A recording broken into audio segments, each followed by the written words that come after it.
समय में कपड़ों की दुनिया तेज़ रफ्तार से बदल रही है। जहां एक तरफ है ज़ारा, फॉरएवर 21 जैसे ब्रांड्स की चमक धमक, तो दूसरी तरफ बिल्कुल नई उड़ान पर शीन जैसे ऑनलाइन फैशन दिग्गज।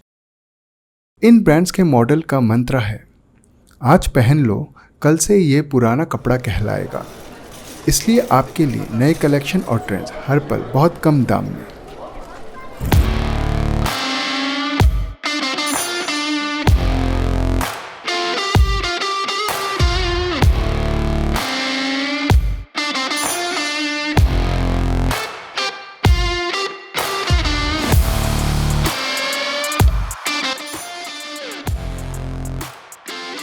ऐसे एड्स आपको यकीन दिलाना चाहते हैं कि जो आपने पहना है वो अब फैशन से बाहर हो चुका है और अब आपको ये नया ट्रेंडी लुक अपनाना चाहिए।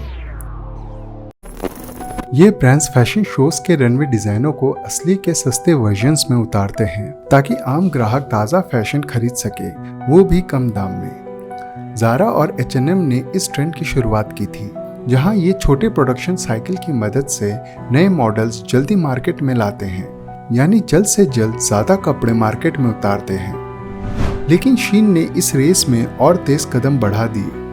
हर रोज हजारों नए डिजाइन्स अपलोड होते हैं। पिछले साल शीन ने 1.5 मिलियन नए कपड़ों के डिजाइन्स को इंट्रोड्यूस किए। वहीं ज़ारा ने 40,000 नए डिजाइन्स और H&M ने 23,000 नए डिजाइन्स इंट्रोड्यूस किए। शीन ने दोनों ब्रांड्स के मुकाबले 37 गुना ज़्यादा प्रोड्यूस किया।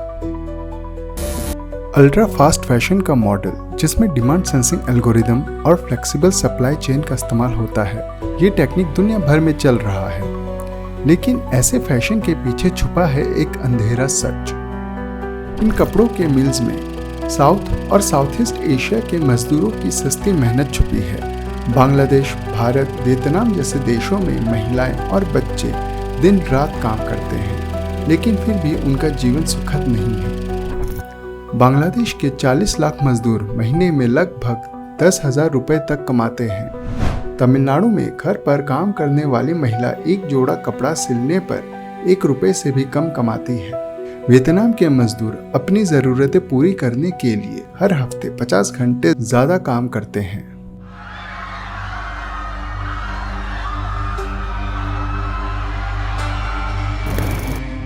राना प्लाजा जैसी फैक्ट्री गिरने की घटना शायद आपको याद है। 2013 में बांग्लादेश में 1132 लोग मरे थे। बांग्लादेश में जहां हजारों मजदूर ग्लोबल फैशन इंडस्ट्री को चलाते हैं, वहां सुरक्षा अक्सर सबसे आखिरी प्राथमिकता होती है। दीवारों में दरारें, जरूरत से ज्यादा बोझ उठाती मंजिलें और नजरअंदाज किए गए चेतावनी संकेत, ये सब राना प्लाजा हादसे से पहले ही दिखाई दे चुके थे। यह सिर्फ एक इमारत का गिरना नहीं था, ये इंसानी जिंदगियों के ऊपर मुनाफे को तरजीह देने का नतीजा था। आज भी कई फैक्ट्रियां वैसे ही जर्जर हालत में चल रहे हैं। ना आग से बचाव के रास्ते हैं, ना आपातकालीन इंतजाम। राना प्लाजा एक हादसा नहीं था, वह जिम्मेदारी थी, एक खतरनाक चूक थी जो आज भी खामोशी से दोहराई जा रही है। फास्ट फैशन की असली कीमत कपड़ों के प्राइस टैग में नहीं, बल्कि मजदूरों के खून पसीने में छुपी है। फास्ट फैशन से सिर्फ लोगों की जिंदगी नहीं, धरती भी बिगड़ रही है। कपड़ों की मैन्युफैक्चरिंग दुनिया के ग्रीन हाउस गैस जनरेशन का 2 से 8% जिम्मेदार है। पॉलिस्टर फैब्रिक्स को धोते वक्त सागर में माइक्रोप्लास्टिक बह जाता है। हर साल सिर्फ टी शर्ट बनाने में ही लगभग 5 लाख टन पानी का इस्तेमाल होता है। ऑर्गेनिक कॉटन की सिर्फ 1 किलो फसल उगाने में 2 से 700 लीटर पानी लग जाता है। कपड़ों की डाइंग और फिनिशिंग प्रोसेस में करीब 20,000 लीटर पानी लगता है और यही प्रोसेस दुनिया के 20% इंडस्ट्रियल वाटर पॉल्यूशन के लिए जिम्मेदार है। कपड़े बनाने का यह प्रोसेस मिट्टी, हवा और पानी को जहरीला कर रहा है। फास्ट फैशन के सबसे भयंकर पहलू है कपड़ों का बेजान वेस्ट।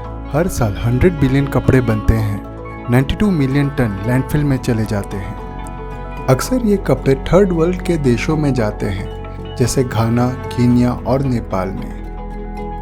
घाना के अकरा में हर हफ्ते 15 मिलियन सेकेंड हैंड कपड़े जाते हैं, जिसमें 40% कूड़ा होता है।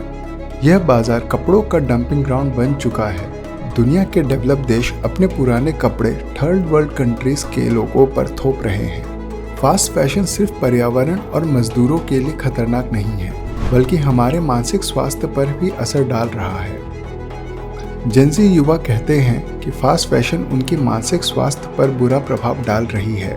सोशल मीडिया पर हर वक्त नए ट्रेंड्स, नए कपड़े के प्रेशर से युवाओं के दिल में दिल तोड़ चिंता बढ़ रही है। 75% युवा हर महीने एक आइटम कचड़े में डालते हैं। ये खरीदने और फेंकने की साइकिल उन्हें इमोशनल स्ट्रेस दे रही है।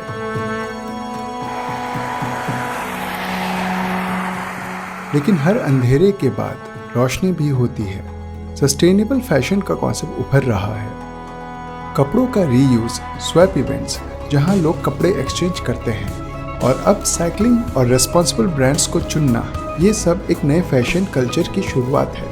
आज की पीढ़ी समझ रही है कि सेकेंड हैंड कपड़े या ऑर्गेनिक मटेरियल्स खरीदना, कपड़ों को रिपेयर करना और स्लो फैशन को सपोर्ट करना जरूरी है।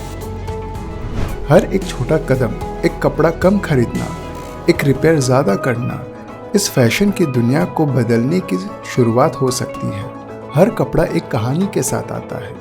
अभी हम पे निर्भर करता है कि हम कैसे कहानी चुनते हैं। सस्ती फैशन के चमक में छुपे सच को समझने और जिम्मेदार फैशन से ये दुनिया बनाएं, जिसमें इंसानियत, पर्यावरण और संवेदना हो।